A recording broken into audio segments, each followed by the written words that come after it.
кога е време да си тръгнеш от една връзка.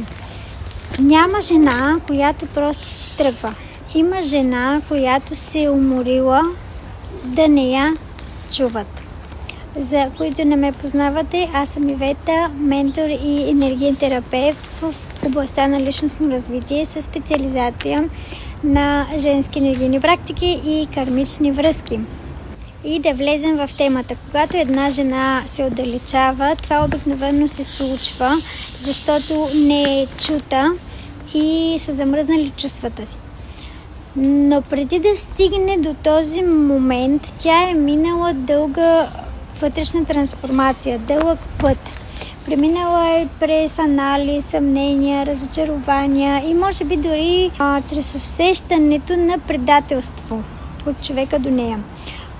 Понякога може да се е чувствала самотна вътре във връзката, въпреки че е имала партньор. Да имаш партньор до себе си, въпреки това да се чувстваш напълно сама, съм го чувала доста често в сесиите си и това е едно от най-болезнените усещания.